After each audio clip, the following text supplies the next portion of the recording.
They say truth is stranger than fiction, but sometimes it's also far more terrifying. No horror writer, no matter how imaginative, has ever created something as chilling as the real events that happened on a small Bavarian farm in 1922.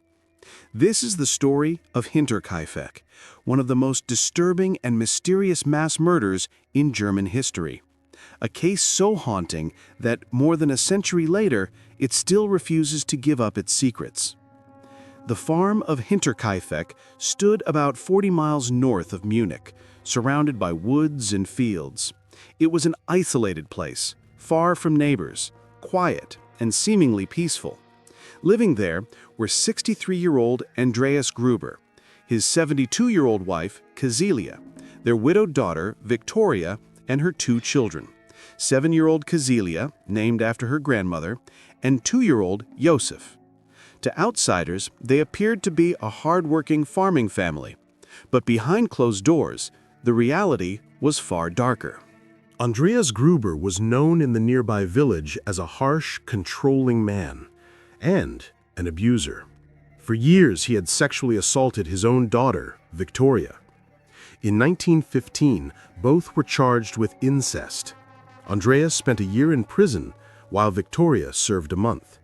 But after his release, life at the farm returned to its horrifying routine.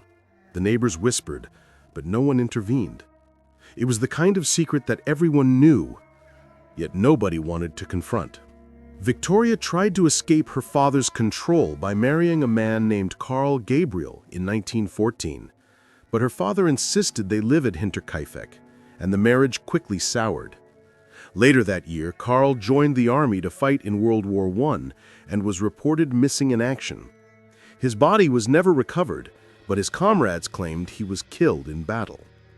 Victoria was widowed at 27, trapped once again under her father's domination. After the war, Victoria entered a relationship with a local farmer named Lorenz Schlittenbauer. He was older, wealthy, and recently widowed. For Victoria, this seemed a chance at freedom. Lorenz proposed, and for a moment it looked as though she might finally escape Hinterkaifeck. But Andreas Gruber refused to allow it. When Victoria became pregnant, Schlittenbauer accused Andreas of being the father. The 2 men fought bitterly, and the marriage plans collapsed. In July 1919, Victoria gave birth to a boy, Josef. Officially, Lorenz was listed as the father, but many suspected Andreas was responsible once again. The scandal deepened, and the family became even more isolated. For the next few years, life at Hinterkaifeck was grim but uneventful. That changed in March 1922.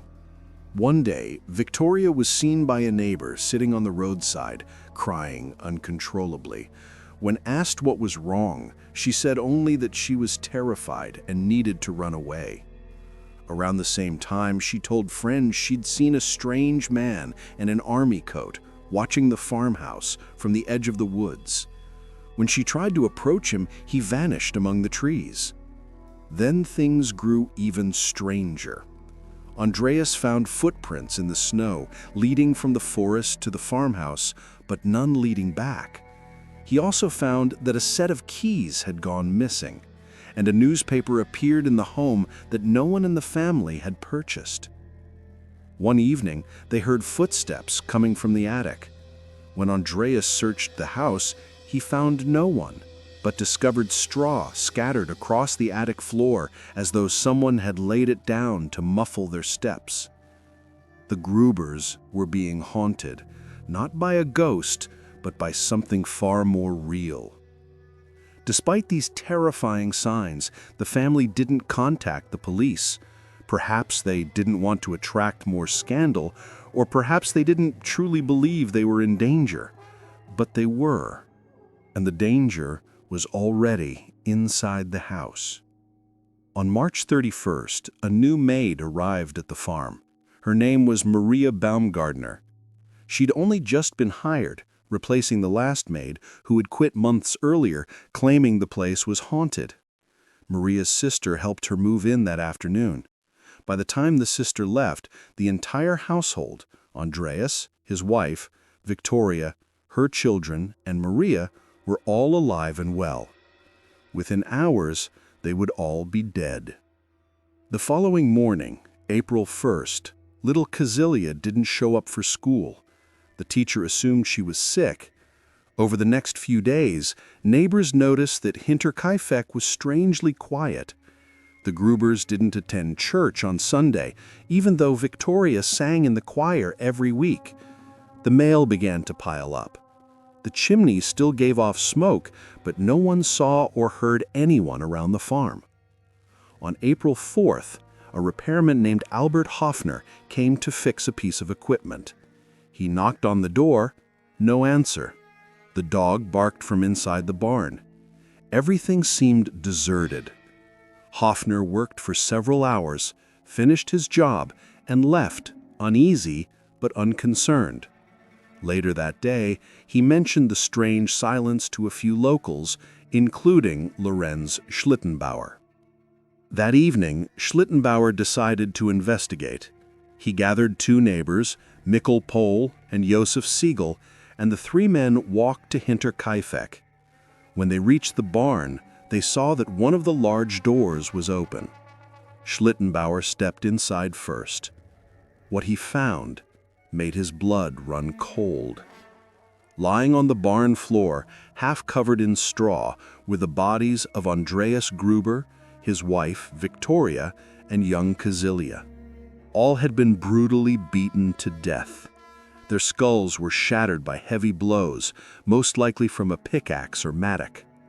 The little girl's hands were clutching tufts of her own hair, a sign that she had survived for several hours, conscious and in agony. It was a scene of almost unimaginable horror. The men continued into the house. Inside, they found the two remaining victims. Maria, the new maid, murdered in her room with her suitcase still unpacked, and baby Josef killed in his cot. In total, 6 people were dead. Even more disturbing was what they found afterward. The house hadn't been robbed. Money, jewelry, and valuables were all untouched.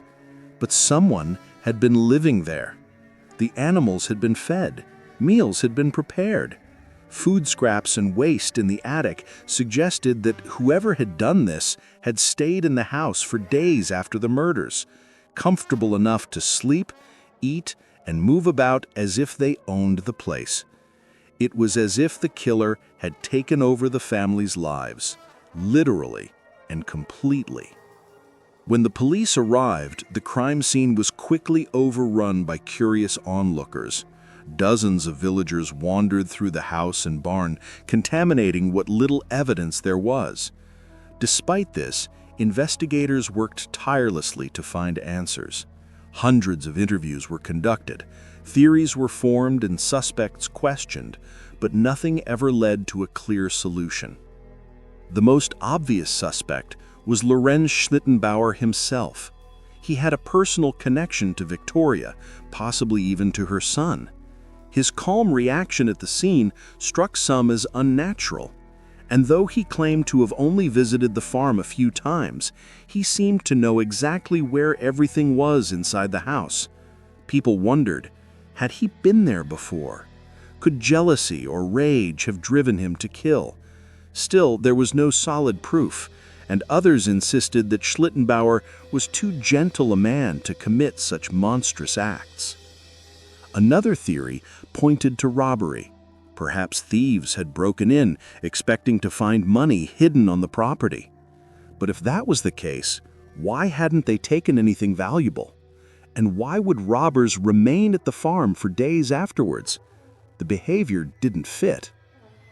A former maid, Crescenz Rieger, told police about 2 local brothers, Josef and Andreas Taylor, who had a reputation for burglary.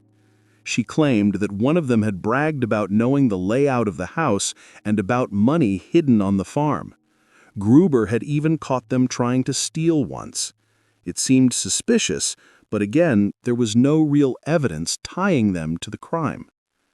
Then there was the strangest theory of all.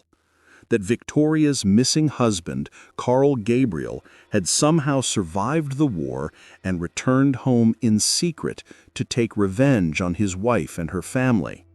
Maybe he was the man seen lurking near the farm. Maybe he had been hiding in the attic. But this too was debunked. Gabriel's death had been witnessed by his fellow soldiers. The idea that he had come back from the grave was nothing more than a grim fantasy. The investigation stretched on for years. At one point, police even sent the victims' severed heads to a clairvoyant in Munich, hoping that spiritual insight might succeed where science had failed. The psychic claimed that 2 killers were responsible and that the murder weapon was hidden on the property. Incredibly, this turned out to be true, but not in any helpful way.